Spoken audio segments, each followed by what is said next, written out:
Donc, hier, nous avons parlé de ce thème qui est intitulé « La victoire sur les puissances des ténèbres ». Et nous avons exposé qu'est-ce que sont les puissances des ténèbres, effectivement. Parce que la Bible donne un exposé rapide des puissances des ténèbres dans le livre d'Éphésiens, au chapitre 6. Elle nous parle des dominations, elle nous parle des autorités, elle nous parle des princes du monde des ténèbres, elle nous parle des esprits méchants dans les lieux célestes. Et une lecture rapide de ce passage de la Bible, sans une profonde étude, ne peut pas nous permettre de comprendre entièrement quelles sont les puissances des ténèbres et quelles sont les activités dans ce monde et dans la vie du chrétien. Et quelle est la victoire que Jésus nous a donnée en face de toutes les puissances des ténèbres. Parce que Jésus a dit qu'il nous donne le pouvoir sur toute la puissance des ténèbres. Et la bonne nouvelle que j'ai à t'apporter ce soir, c'est que Jésus-Christ a donné le pouvoir sur toute l'organisation satanique de l'ennemi. Même si dans ce qu'on peut dire, ça peut paraître assez particulier leur activité, un seul homme, né de nouveau, a la puissance sur toute cette organisation. C'est ça ce qui est particulier avec ce que Jésus a fait pour nous à la croix, c'est qu'il nous a donné le pouvoir de devenir enfant de Dieu. Et quand tu as le pouvoir de devenir enfant de Dieu, tu as le pouvoir effectivement de te positionner au-dessus de toute la puissance des ténèbres. Voici le pouvoir que Jésus te donne. C'est un pouvoir excellent. C'est un pouvoir exceptionnel. Et aujourd'hui, nous allons parler de ces choses, mais avec la conviction, avec la vérité que la puissance des ténèbres est sous nos pieds.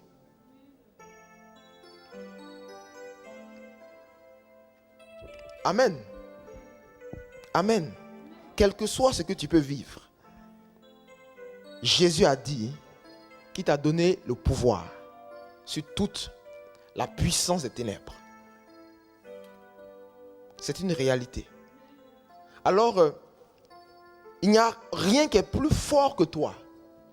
Parce que souvent, les hommes, chrétiens ou pas chrétiens, disent que c'est plus fort que moi. Je ne peux pas me sortir de cette situation. Le chrétien dira, c'est quelque chose qui est trop fort pour moi. Comment je vais faire? Mais il y a une réalité spirituelle. C'est qu'en toi, il y a la puissance pour vaincre tout ce qui est autour de toi. La Bible déclare que l'esprit qui est en nous est plus fort que l'esprit qui est dans le monde. Donc l'esprit qui est en toi a le pouvoir de vaincre toutes les œuvres de l'esprit qui est dans le monde. C'est cet esprit qui a ressuscité Jésus d'entre les morts, le Saint-Esprit. Donc aucune puissance, aucune domination, aucune autorité, aucun prince du monde des ténèbres, aucun esprit méchant dans les lieux célestes ne doit t'effrayer, ne peut te tuer. Non, ce n'est pas possible. Et c'est pour ça que l'on va rentrer dans un temps d'enseignement et de prière où nous allons parler de comment ces puissances des ténèbres agissent dans les vies et comment détourner leur action, comment vaincre leur action. Parce que Jésus a donné les clés dans sa parole pour vaincre toutes ces puissances.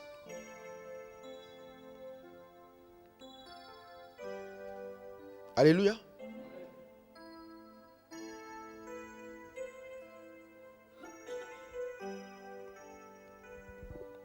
Hier, on a parlé des dominations. Et aujourd'hui, on va voir comment les dominations peuvent être vaincues. On a fait l'exposé de certaines dominations comme la reine du ciel.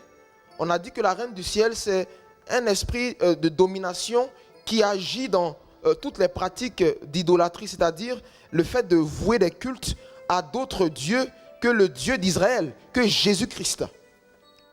Et c'est toutes ces activités-là qui sont dans le programme de la domination de la reine du ciel. Nous avons parlé également de l'esprit de Jézabel, qui est une domination qui agit dans le but de contrôler, dans le but d'empêcher les desseins que Dieu a dit de se faire, dans le but véritablement de limiter même le peuple de Dieu.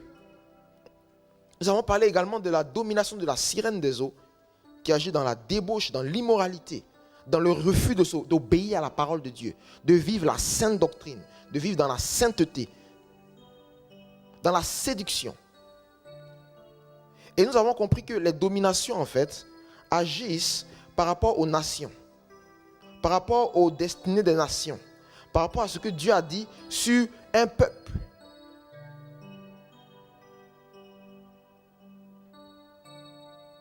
Nous allons voir rapidement comment une domination a pu attaquer Samson, qui était un guerrier juif. Et comment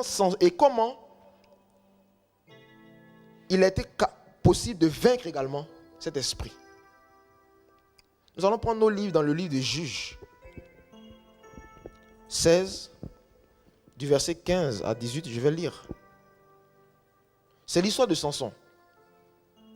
Samson est un jeune qui est né rempli déjà du Saint-Esprit. Samson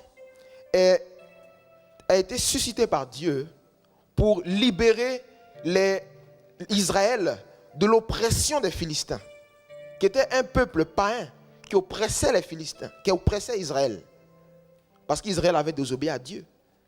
Mais Dieu fait sortir Samson pour que Samson soit un élément de la libération d'Israël. Et donc Samson a un ministère particulier. Il doit délivrer le peuple. Malheureusement, Samson va se laisser séduire dans son ministère. La Bible dit dans le livre de Juges, au chapitre 16, elle parle de l'histoire de Samson. Comment il va faire des choses extraordinaires. Il va tuer 1000 hommes. Il va avoir des victoires sur 300 Philistins en même temps. En fait, il va véritablement écœurer les Philistins par ses victoires successives. Parce que la Bible dit que l'Esprit de Dieu était sur Samson. Il était rempli d'une force surnaturelle qui lui permettait de vaincre toute une armée à lui seul. Parce que Dieu l'avait appelé pour ça. Mais Samson va être victime de la séduction. La Bible dit dans le livre de Juges 16, il va tomber amoureux d'une femme qui s'appelait Dalida, qui était une fille des Philistins. Et ils vont essayer de connaître le secret de la force de Samson. Et comment elle va réussir à le séduire? La Bible dit que Samson aimait Dalila. Il l'aimait. Il avait de l'amour pour elle. Il la considérait. Et Dalila va jouer sur ça. Elle va lui demander quel est le secret de la force que tu as. Comment tu fais? Et Samson va quand même résister. Il ne va pas vouloir lui dire ça tout de suite. Parce qu'il sait que c'est la clé de son ministère. Mais la Bible dit que Dalila va faire ce qu'on appelle de l'harcèlement. Elle ne va pas arrêter de lui parler. Vous voyez? C'est comme ça que la domination, la sirène peut agir dans la vie dans la vie de certaines autorités. En les harcelant. C'est de l'harcèlement. Elle va parler à son cœur. Parler. Et qu'est-ce qui se passe là? Il est dit ici, lorsqu'il refuse de lui parler, elle dit quoi? Lui dit-elle. Tu prétends que tu m'aimes et ton cœur m'est étranger. 3 fois déjà, tu t'es joué de moi en ne me révélant pas la cause de ta force si grande. La Bible dit de Samson, tourmenté ainsi chaque jour et harcelé par ses propos, il en fut enfin excédé à la mort. Tellement elle le harcelait, Samson a été excédé jusqu'à la mort. Il a été rempli de ses propositions, ça l'a excédé jusqu'à la mort. Et il lui a dévoilé tout son cœur en disant, jamais rasoir n'a touché ma tête, car je suis voué à Dieu comme un naziréen depuis le sein maternel. Si l'on me coupait les cheveux, je perdrais ma force et je deviendrai faible comme tout autre homme. Dalila vit alors qu'il lui avait ouvert son cœur et elle envoyait quérir les princes philistins avec ces mots. Venez cette fois, il m'a parlé à cœur ouvert. Voici un homme de Dieu puissant qui avait une onction extraordinaire, mais qui va se laisser avoir par la séduction, qui va se laisser avoir par le chantage émotionnel. Samson était juge en Israël. C'était une autorité spirituelle en Israël. Et par cette relation avec cette femme, il va laisser son cœur, le trahir. Et Samson va tomber. Il va perdre sa force. Et la Bible dit après que ses cheveux vont repousser, il va retrouver sa force et il va se repentir. Et il va encore faire un exploit avant de mourir. Nous voyons également l'histoire de Joseph, qui lui aussi était aussi une autorité, même si à ce moment-là, il n'avait pas encore été reconnu. Joseph aussi va être harcelé par la femme de Potiphar. Elle va lui faire des propositions. Elle va lui proposer de coucher avec elle. Et lui, dans sa crainte de Dieu, va quand même résister. Il va refuser de coucher avec elle parce qu'il avait une sainte crainte de Dieu. Il faut reconnaître que Samson avait des problèmes personnels par rapport à sa crainte de Dieu. Samson était quelqu'un qui aimait la gloire. Lorsqu'il va avoir ses premières victoires, il va dire, regardez, l'Éternel a livré les Philistins entre mes mains. Il va se présenter. Et Samson avait aussi ce problème. Malheureusement, cela a amené la chute de Samson. Dans sa crainte de Dieu, il y avait des failles. Il est né avec la puissance. Il est né avec l'onction. Mais Joseph, qui a vécu des difficultés, qui a été vendu par ses frères, va développer personnellement une crainte de Dieu. Et lorsque cette femme va venir devant lui, il va résister quand même. Vous voyez, là nous sommes en train de parler des dominations qui ont attaqué deux personnes qui avaient un rôle important dans la destinée du peuple d'Israël. Joseph devait être élevé au rang de quasiment Pharaon II en Égypte. Et lorsque Joseph a été élevé en Égypte, les Égyptiens ont reconnu que le Dieu de Joseph était un Dieu puissant. Quelque chose s'est passé en Égypte quand Dieu a élevé Joseph. Il avait un rôle et il devait amener tous les enfants de Jacob en Égypte. Il avait une mission pour la nation d'Israël.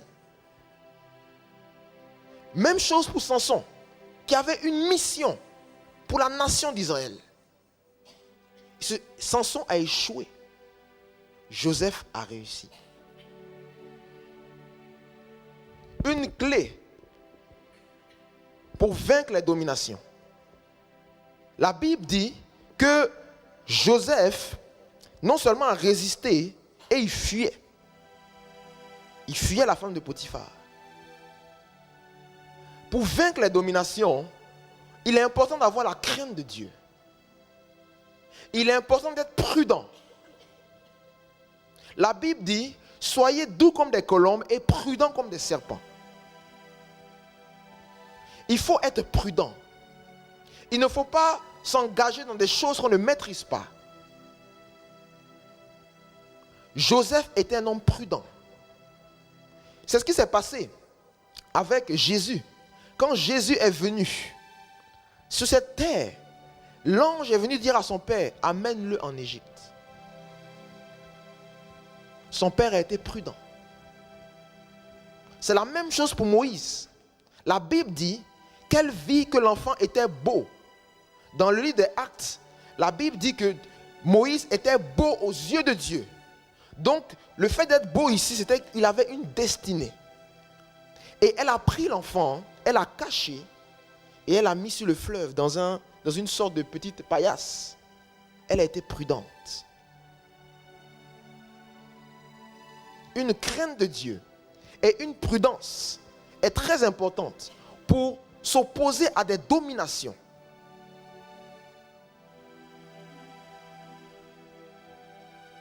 Joseph était prudent. Joseph a résisté. Et il a été prudent. Il n'a rien voulu démontrer de spécial. Il est resté prudent. Et il a eu la crainte du Seigneur.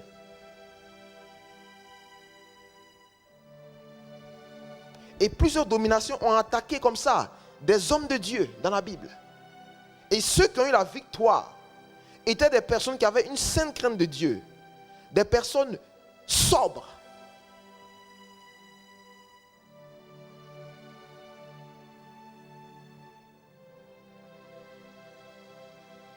Nous parlons des dominations. Et une personne qui n'a pas cette crainte en elle du Seigneur ne peut pas s'opposer à ce genre de force. Même si elle a Jésus dans son cœur, elle doit faire très attention. Parce que le combat qu'elle est en train de mener là est un combat spécial. Et pour vivre dans la victoire contre les puissances des ténèbres par rapport aux dominations, nourrissons en nous une sainte crainte de Dieu.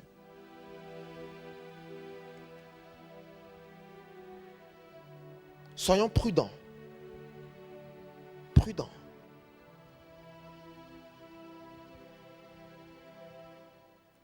La prudence n'est pas un signe d'échec, c'est la sagesse. La Bible dit que la crainte de Dieu,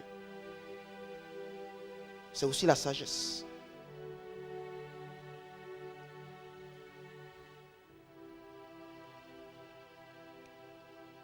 Et qui est opposé aux dominations, comme on l'a dit, ce sont des personnes véritablement qui ont un mandat pour les nations.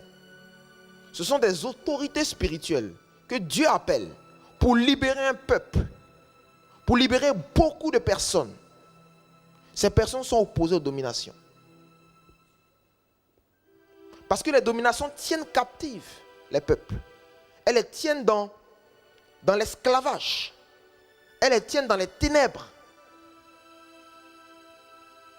Regardez ce qui s'est passé en Égypte. Le pharaon ne voulait pas que quelqu'un naisse de ces juifs-là. Il ne voulait pas que la prophétie s'accomplisse. Parce qu'il ne voulait pas que les juifs partent, qu'ils ne puissent plus les tenir. C'est la même chose pour Jésus. La Bible dit que Hérode craignait que quelqu'un vienne le remplacer. Il a fait tuer tous les premiers-nés, juste pour une personne. Alors lorsqu'on parle des dominations, on parle de la destinée de millions de personnes. Je vous parle de millions de personnes. Ce n'est pas la destinée d'une personne, c'est la destinée de millions de personnes. Et quelqu'un que Dieu appelle, si Dieu t'appelle aujourd'hui, être un évangéliste des foules, être un prophète des nations, sache que tu seras opposé aux dominations. Tu seras opposé aux dominations, aux puissances de Jézabel. Quand tu iras te positionner devant les rois pour parler de la part du Seigneur, l'esprit de Jézabel va se manifester par la séduction, par la corruption.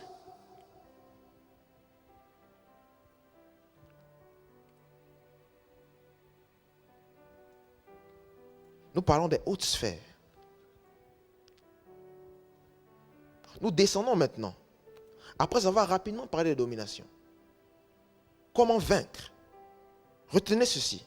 Ayez une crainte de Dieu. Une sainte crainte de Dieu. Une connaissance de Dieu aussi. Soyez sobre. Comme un soldat qui suit les instructions de son maître. Il est sobre. Nous allons passer maintenant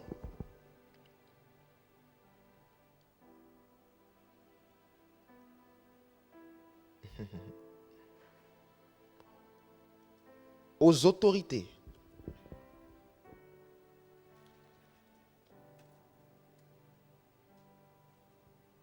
Au prince de ce monde des ténèbres, pardon. Au prince de ce monde des ténèbres. Hier, on a parlé des princes du monde des ténèbres. Les princes du monde des ténèbres, ce sont des esprits démoniaques qui gèrent des pays, qui gèrent des États. La France a un prince. L'Allemagne a un prince. L'Espagne a un prince. Ils gèrent des territoires. Et leur but spécifiquement, c'est d'empêcher ce qui est dit sur la nation de se faire. Sur la nation qui gère. La nation qui gère de se faire. C'est eux qui régissent cette nation. Et en France, beaucoup de prophéties ont été déclarées sur la France. Par rapport au réveil de la France. Par rapport à ce que Dieu doit faire en France. Mais j'aimerais vous dire que le prince de France est opposé à toutes ces choses. Il est opposé même à ce que les enfants de Dieu en France brillent. Afin de faire briller l'éclat de la gloire de Dieu. Pour que des âmes soient sauvées.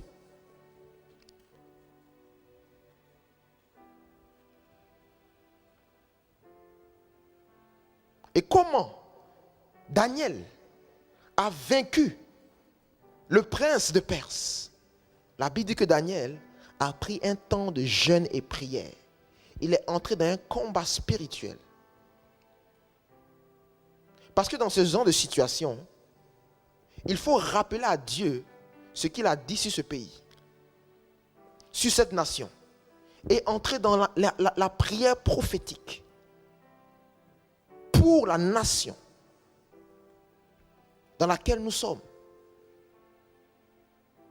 Et Daniel est entré dans ce combat. Et Daniel a vaincu. Car l'ange a répondu à Daniel. Car l'ange a donné des paroles à Daniel pour le fortifier, pour l'encourager. Daniel s'est opposé au prince de Perse sans le savoir lui-même.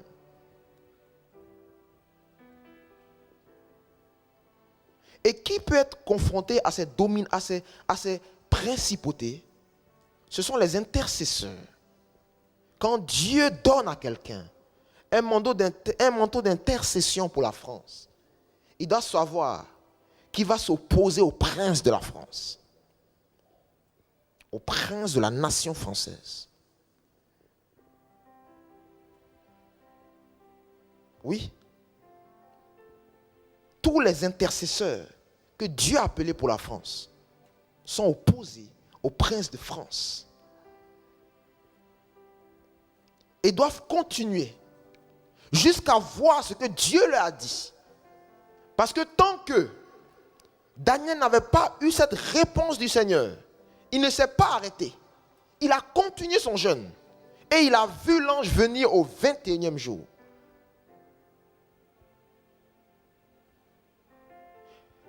Vaincre les puissances qui dirigent la France ne se fait pas en 3 jours, ne se fait pas en 2 semaines. C'est un combat de longue haleine qui est donné à des intercesseurs qui sont équipés d'une onction spéciale pour prier jusqu'à ce que Dieu a dit sur le pays se fasse.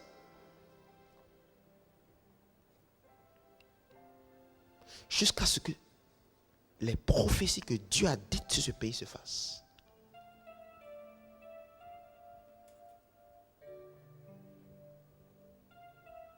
Un intercesseur de la nation française n'arrête pas son intercession, est un guerrier de l'intercession.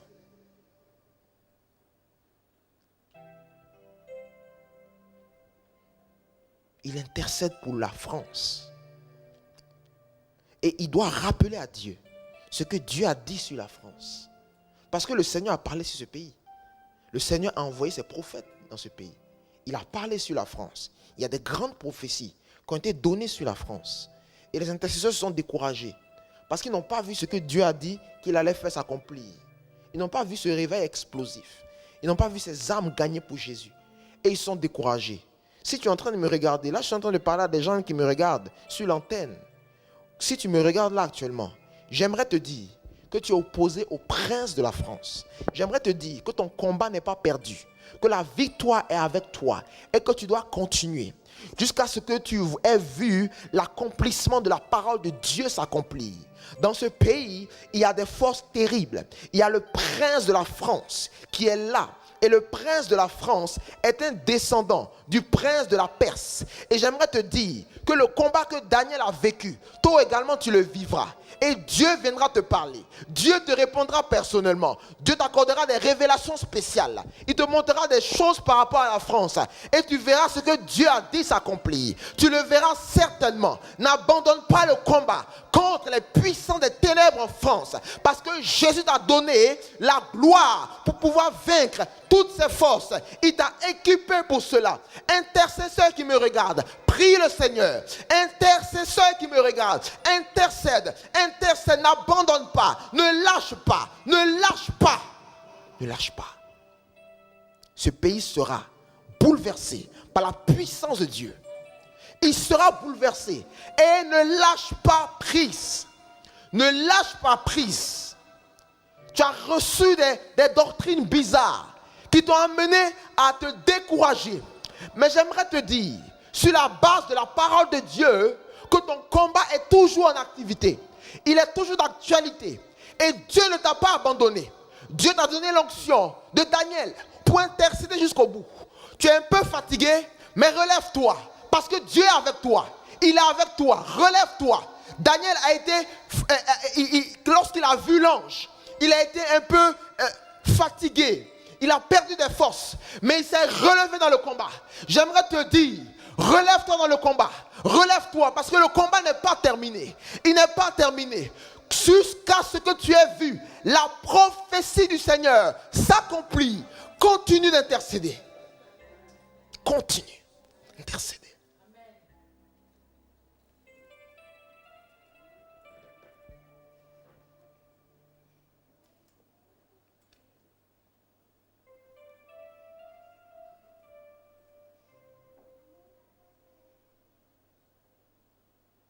Continue d'intercéder.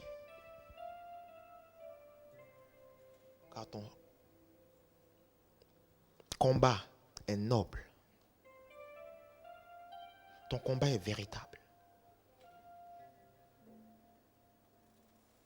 Nous allons passer aux principaux, des principautés à autre chose.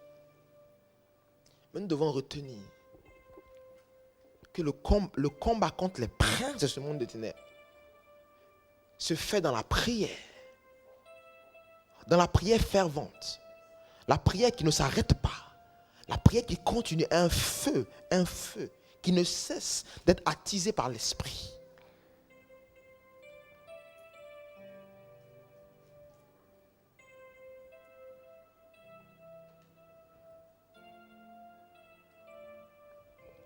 Nous rentrons maintenant dans la sphère des autorités, qui est une sphère très intéressante que nous allons pouvoir un peu plus développer. J'ai dit hier que les autorités spirituelles démoniaques dans les villes gèrent des villes. Ce sont les statues que vous pouvez voir à l'entrée des villes. Même à Bordeaux, vous avez des autorités, vous pouvez les voir. Si vous ouvrez votre esprit, vous saurez qui est l'autorité de la ville de Bordeaux. Chaque ville a une autorité. Chaque ville a une autorité. Chaque même village a une autorité. Ce sont des totems dans certaines contrées africaines. Des totems par rapport à un lieu. C'est l'autorité.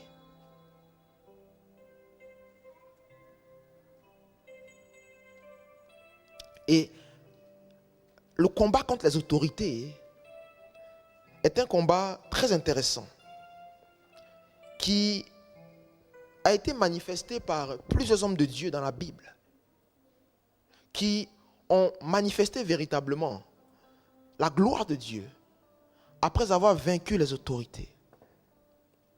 Les personnes véritablement qui vont beaucoup s'opposer aux autorités, vous verrez les évangélistes des foules, les évangélistes de réveil, ces évangélistes-là qui viennent dans une ville et qui veulent apporter la parole du Seigneur. L'évangéliste Philippe, a été confronté aux autorités de Samarie. Mais par la puissance de Dieu, des foules crurent lorsqu'elle vit les miracles qui se produisaient au travers de la vie de Philippe.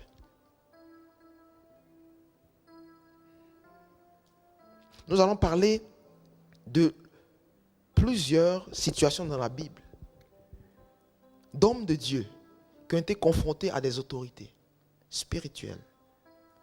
Nous avons l'exemple du prophète Jonas qui a été confronté à une autorité. Et comment les autorités vont agir pour nous combattre? Dieu donne un ordre à Jonas. Il dit à Jonas, j'aimerais que tu ailles parler au peuple de Ninive pour leur annoncer mes jugements. Parce que j'ai vu leur vie. J'ai vu ce qu'ils font. Alors tu vas aller leur apporter cette parole. Jonas va refuser d'apporter la parole du Seigneur. Et Jonas va aller se cacher loin de la face de l'Éternel, comme la Bible dit. Il va se mettre dans un bateau. Et dans ce bateau, la colère de Dieu va s'abattre sur lui. Et il y aura une tempête. Et à un moment donné, Jonas ne pouvait plus se cacher. Il a été obligé d'avouer que certainement c'est parce qu'il est là qu'il y a ce problème. Alors, qu'est-ce qu'on va faire? Il a dit qu'il a compris qu'il devait quitter ce bateau-là. Pour que les marins aient la vie sauve. Il devait se sacrifier. Jonas est parti. Et Jonas va vivre quelque chose de particulier. Avant d'être confronté à l'autorité de la ville de Ninive, il va vivre lui-même personnellement des choses. Parce que pour aller parler à une autorité, il faut déjà être une autorité et avoir en son sein des choses qui nous permettent véritablement d'avoir de l'impact. La Bible dit que Jonas va se retrouver dans cette eau-là. Et je vais lire ce passage qui est très intéressant. Jonas, livre de Jonas, nous allons prendre le livre de Jonas.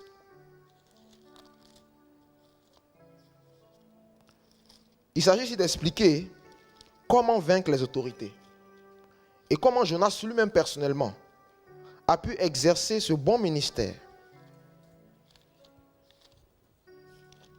Lui qui devait parler au peuple de Ninive afin qu'ils arrêtent leurs actes impurs et se repentent. Donc vous voyez que Jonas a exercé un ministère d'évangéliste.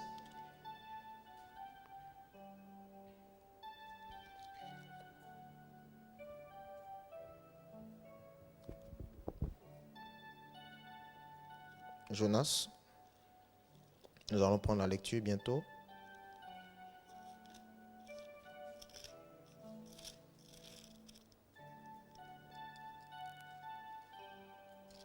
Qu'est-ce que Jonas va dire ici? La Bible dit que Dieu fit venir un grand poisson pour engloutir Jonas. Et Jonas fut dans le ventre du poisson 3 jours et 3 nuits. Jonas fait une prière à Dieu. Dans ce ventre du poisson, d'après ce que la Bible dit, il pria l'Éternel son Dieu, il dit, dans ma détresse, j'ai invoqué l'Éternel. Et il m'a exaucé. Du sein du séjour des morts, j'ai crié, et tu as entendu ma voix. Tu m'as jeté dans l'abîme, dans le cœur de la mer, et les courants m'ont environné. Toutes tes vagues et tous tes flots ont passé sur moi. Je disais, je suis chassé loin de ton regard, mais je verrai encore ton saint temple. Les eaux m'ont couvert jusqu'à m'ôter la vie. L'abîme m'a enveloppé. Les roseaux ont entouré ma tête. Je suis descendu jusqu'aux racines des montagnes. Les barres de la terre m'enfermaient pour toujours. Mais tu m'as fait remonter vivant de la force. Qu'est-ce que Jonas va vivre dans tout ça? Dans d'autres versions, il est dit du sein du Sheol, du séjour des morts. Malheureusement, dans cette situation que Jonas va vivre, Jonas va se noyer. Il va mourir. La Bible dit que du sein du séjour des morts, il a imploré l'Éternel. Jonas est mort. Il a vécu une mort. Et l'Éternel envoya un poisson qui a englouti Jonas. Et dans ce ventre-là du poisson, il va prier, il va dire des choses à Dieu. Il va expliquer comment il a vécu cette situation-là. Comment il s'est noyé. Tout ce qu'il a fait. Il va parler véritablement de sa déchéance. Il va renouveler son alliance avec Dieu. Parce que, qu'est-ce que Jonas va faire à un moment donné? Il va dire, dans le livre de Jonas 2, il va dire, je suis descendu jusqu'aux racines des montagnes. Les barres de la terre m'enfermaient pour toujours. Mais tu m'as remonté vivant de la force éternelle, mon Dieu. Quand mon âme était abattue au dedans de moi, je me suis souvenu de l'Éternel. Et ma prière est parvenue jusqu'à toi. Dans ton saint temple, ceux qui s'attachent à de vaines idoles, éloignent de la miséricorde. Pour moi, je t'offrirai des sacrifices avec un cri d'action de grâce.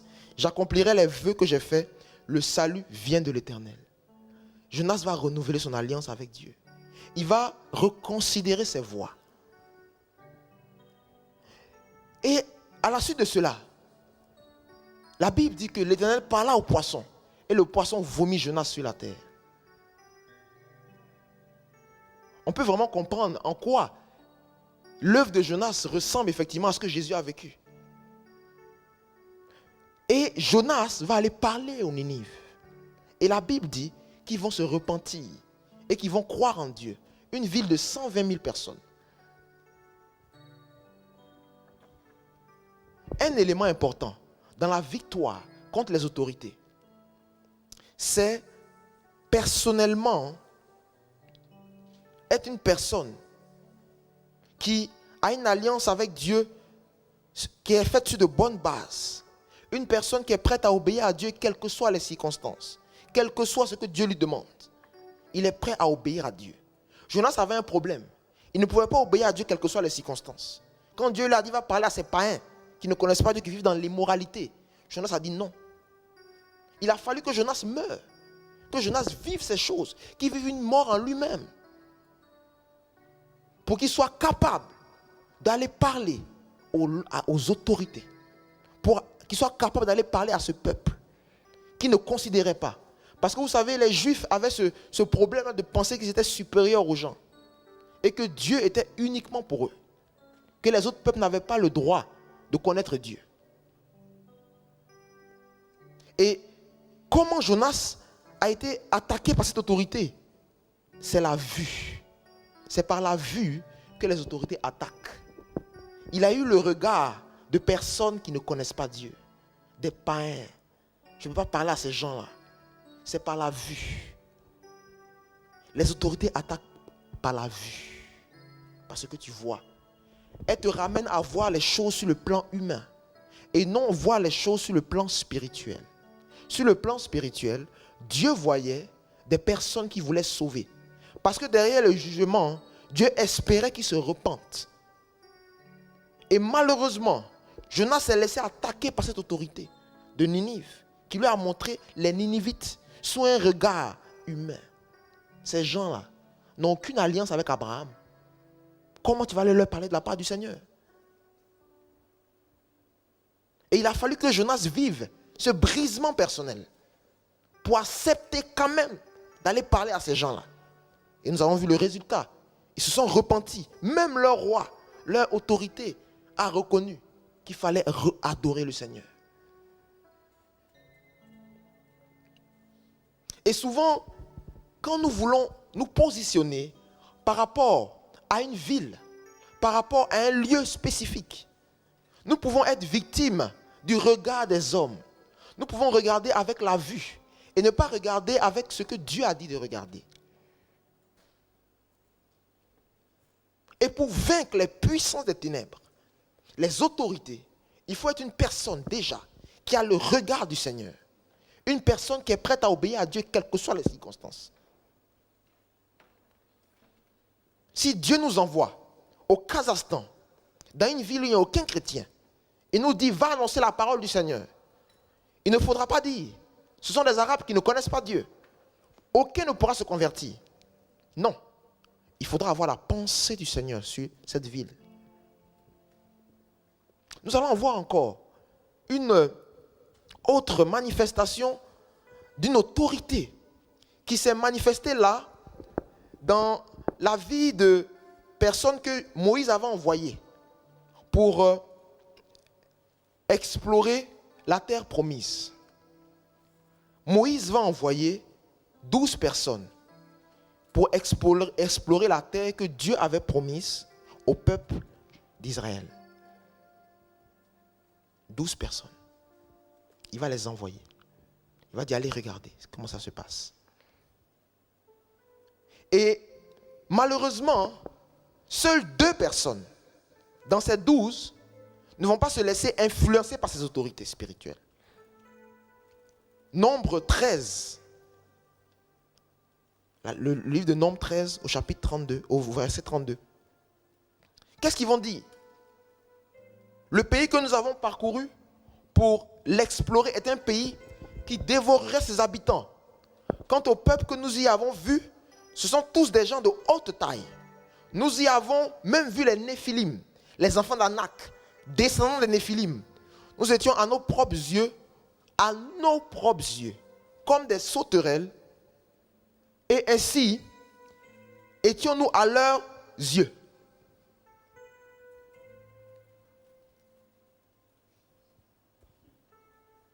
Donc eux-mêmes, ils arrivaient à se regarder même dans les yeux des personnes qui étaient en face d'eux, comme si c'était dans leur pensée. Totalement vaincus par les autorités de ces endroits-là. Mais Josué et Caleb avaient un autre esprit. Ils n'ont pas regardé ces personnes-là comme des personnes invincibles.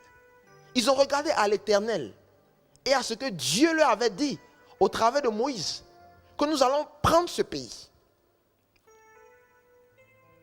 Ils avaient l'esprit qui leur permettait de vaincre les autorités. Quelqu'un qui s'oppose aux autorités est une personne qui a un esprit supérieur. Parce qu'il parle à des autorités spirituelles. Et à ce niveau-là, il ne s'agit plus de blaguer. Il faut être une personne qui a de la consistance. Parce qu'elles agissent par la vue et elles nous ramènent à la réalité humaine. Jonas a été ramené à la réalité humaine. Il a refusé d'annoncer la parole de Dieu. Et il a fallu qu'il soit jeté dans l'eau pour annoncer la parole de Dieu.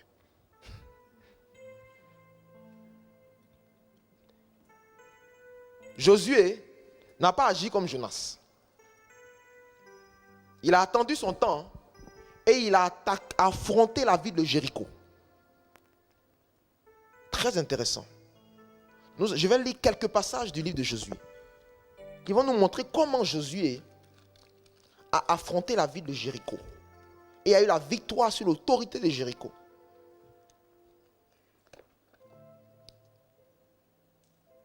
Il n'a pas regardé à ce qu'il voyait. Quand Moïse meurt, Josué, qui était l'assistant de Moïse, aujourd'hui c'était un peu comme un assistant pasteur, je ne sais pas. Mais quand Moïse est mort, Josué est entré dans son ministère pleinement. Il est devenu celui qui devait conduire le peuple d'Israël à la terre promise. Il a donc reçu les pouvoirs du Seigneur. Et la Bible dit, après la mort de Moïse, serviteur de l'Éternel, Dieu dit à Josué, fils de Nun, serviteur de Moïse, Moïse, mon serviteur, est mort. Maintenant, lève-toi, passe ce Jourdain, toi et ton peuple, pour entrer dans le pays que je te donne aux enfants d'Israël. Tout lieu que foulera la plante de ton pied, je te le donnerai, comme je l'ai dit à Moïse. Vous aurez pour territoire depuis le désert et le Liban, jusqu'au grand fleuve, le fleuve de l'Euphrate, tout le pays des Hétiens, et jusqu'à la grande mer vers le soleil couchant. Nul ne pourra te tenir devant toi, tant que tu vivras. Je ne t'abandonnerai point. Fortifie-toi et prends courage, car c'est toi qui mettras ce peuple en possession du pays que je jurerai à leur père et de leur donner. Fortifie-toi seulement et aie bon courage en agissant fidèlement selon toute la loi que Moïse, mon serviteur, t'a prescrite. Ne t'en détourne point, ni à gauche ni à droite, afin de réussir dans tout ce que tu entreprendras. Josué, déjà, dans le combat contre les autorités, un élément, Dieu lui dit, fortifie-toi et prends courage. Et agis fidèlement selon tout ce que j'ai dit à Moïse, mon serviteur. Donc, comment Josué doit commencer? Il se fortifie et il reste sur la parole que Dieu lui a dite. Pour vaincre une autorité, vous devez vous fortifier et commencer quelque chose avec la parole du Seigneur. Qu'est-ce que Dieu a dit sur cette ville? Qui vous envoie dans cette ville?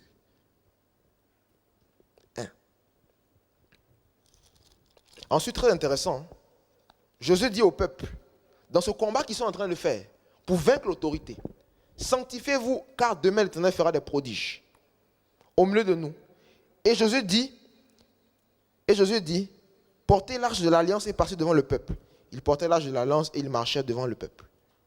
Josué va être une personne qui va demander une sanctification sérieuse à tout son peuple.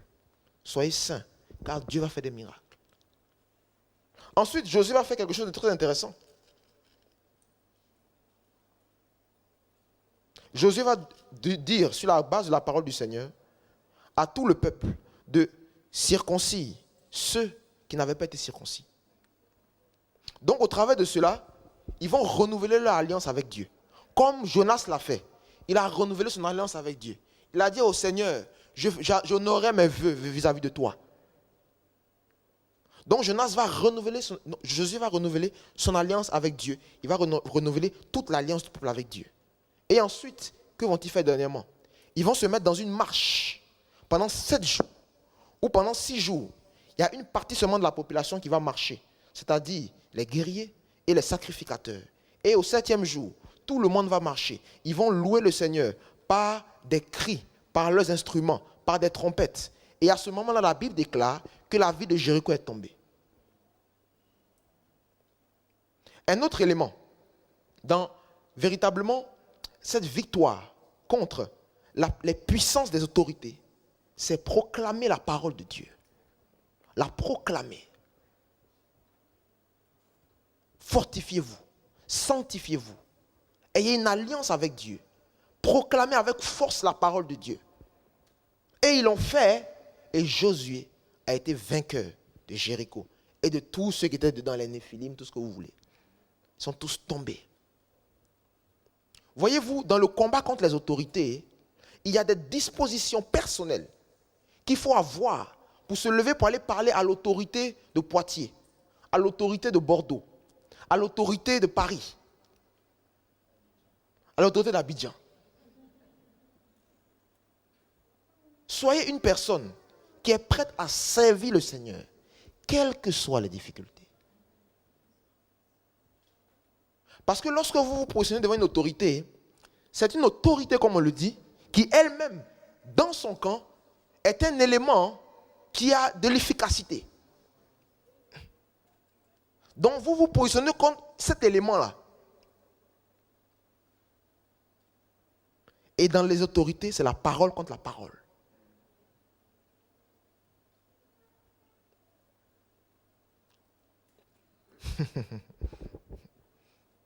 C'est la parole contre la parole. C'est une personne qui se lève et qui dit quelque chose.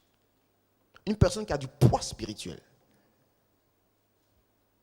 Quand Élie s'est levé pour aller déclarer ses paroles, qu'il ne pleuvra pas, Élie était une autorité spirituelle. Il ne s'est pas caché, Élie. Il a affronté. Même si à un moment donné, il a eu un peu peur quand Jézabel s'est levée contre lui. Mais Élie était une autorité. Souvent, on peut se lancer dans des combats, mais nous-mêmes, personnellement, on n'est pas toujours prêt à faire ce que Dieu nous demande dans n'importe quelle situation. Et dans ces genres de situations-là, nous aurons du mal à nous positionner contre les autorités. Nous aurons un peu de mal. Parce qu'à ce niveau de la situation, il s'agit des enjeux par rapport à une ville.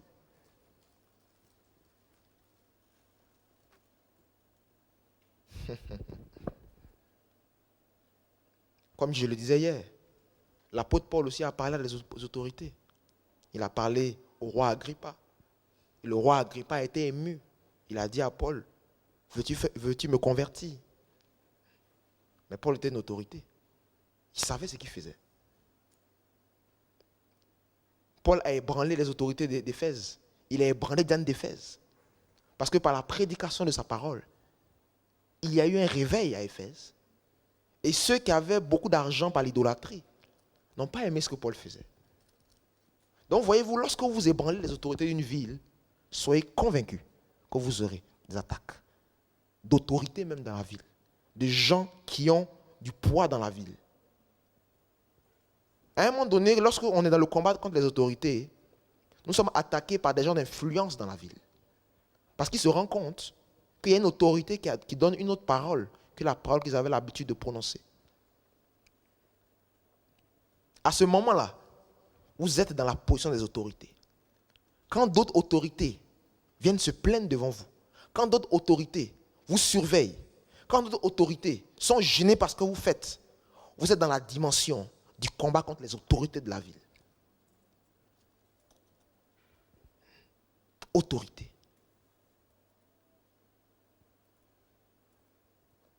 Et le Seigneur nous donne la victoire par tout ce qui vient d'être dit. Parce que les autorités ne font aucun cadeau. Voilà pourquoi le Seigneur nous demande d'être une personne qui est prête à obéir, quelles que soient les circonstances.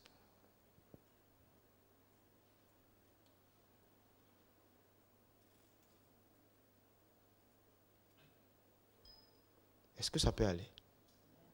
Pour tout ce qui vient d'être dit. Les autorités attaqueront beaucoup les pasteurs.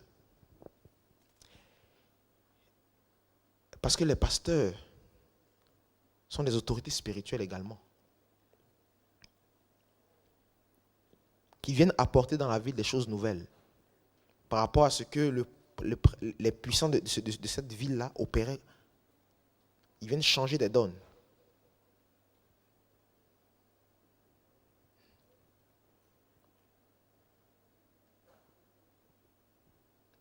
Et ceux qui peuvent vaincre ces autorités sont des personnes qui sont prêtes à obéir à Dieu, quelles que soient les circonstances, qui ne craignent pas la persécution.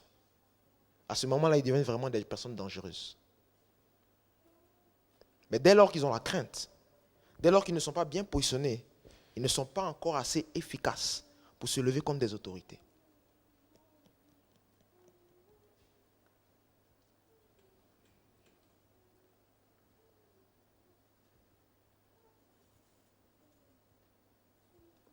Nous avons vu les dominations, comment vaincre les dominations.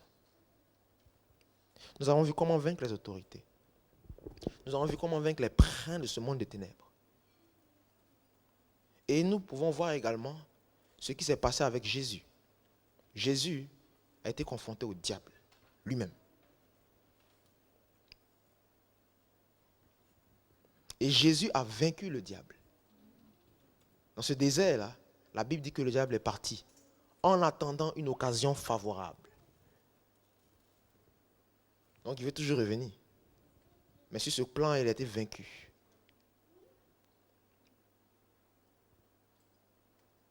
Et le diable va attaquer Jésus sur plusieurs plans. Il va attaquer Jésus sur les choses spirituelles. Il va lui dire, adore-moi. Il va attaquer Jésus sur les choses de l'argent. Les choses de l'âme. Oui. Si tu viens avec moi, tu auras toutes les richesses. Il va l'attaquer sur le manger et le boire. Sur ces trois éléments-là. Et Jésus va répondre par la parole. Une personne qui arrive dans cette dimension d'être visitée même par le diable lui-même, c'est une personne qui dans ces trois dimensions-là a quand même vaincu. C'est pour ça que Jésus dit que le diable est venu vers moi. Il n'a rien trouvé en moi qui lui appartenait. Il a cherché sur le plan spirituel. Qu'est-ce qui pouvait appartenir au diable?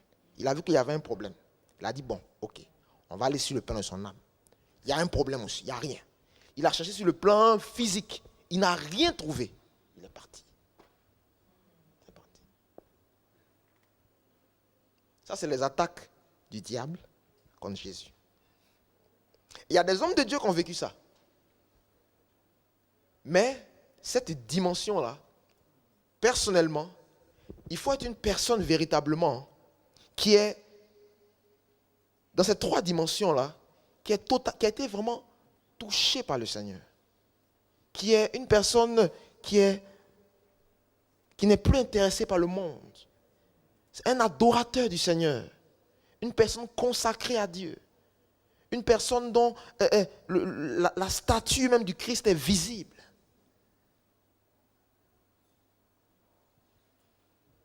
Ça, c'est l'attaque du diable contre Jésus. Bon, peut-être qu'on arrivera là-bas. On espère bien, pourquoi pas. Mais ces attaques-là ne sont pas réservées à tous les chrétiens. Vraiment. Peu de chrétiens, pas beaucoup de chrétiens vivent forcément l'attaque du diable contre Jésus. Pas tous. Mais il y a des personnes qui vivent ça.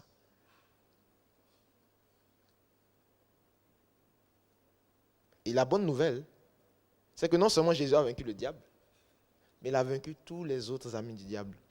Il a vaincu la sirène, il a vaincu la reine du ciel, il a vaincu Jézabel, il a vaincu les autorités, tout vaincu. Nous parlons de la victoire contre les puissances des ténèbres. Et Dieu a prévu il a donné des clés pour vaincre tous ces éléments-là. Tous ces éléments. Pour vaincre tous ces éléments.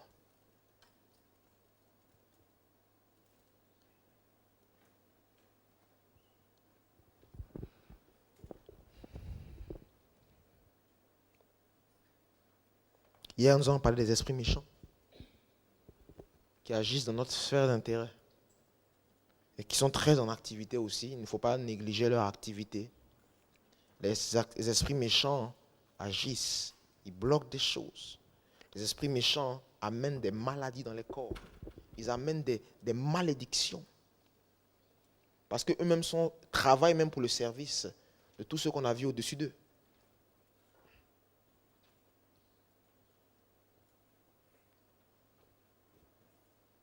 La plupart des choses que nous voyons aujourd'hui dans l'Église, c'est délivrance. Nous sommes en face des esprits méchants.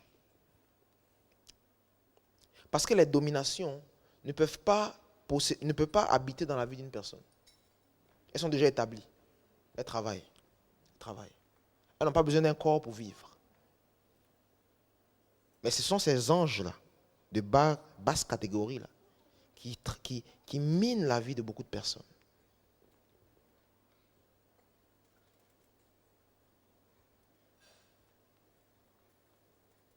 On a tellement entendu de catégories d'esprits, esprit de ceci, esprit de cela. Mais ce sont ces esprits-là, en fait. Les esprits méchants. C'est eux. Et quelle que soit la profondeur dans laquelle tu peux estimer te trouver aujourd'hui, si cela est dû à un esprit, Jésus n'a pas de problème avec ça. Il n'a aucun problème avec ça.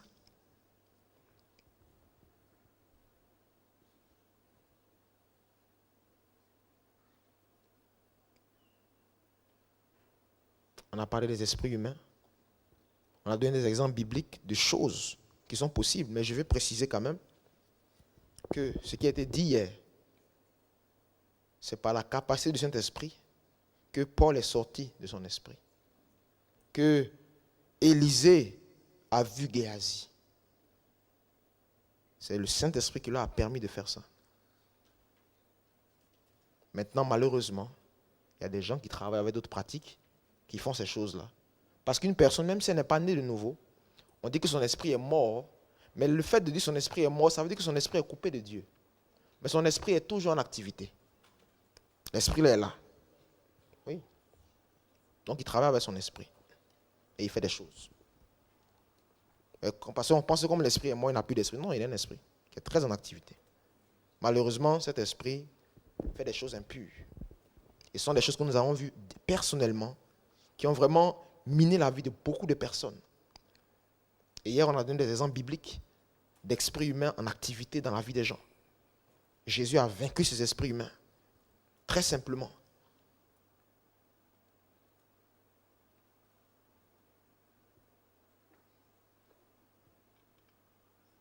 Alléluia.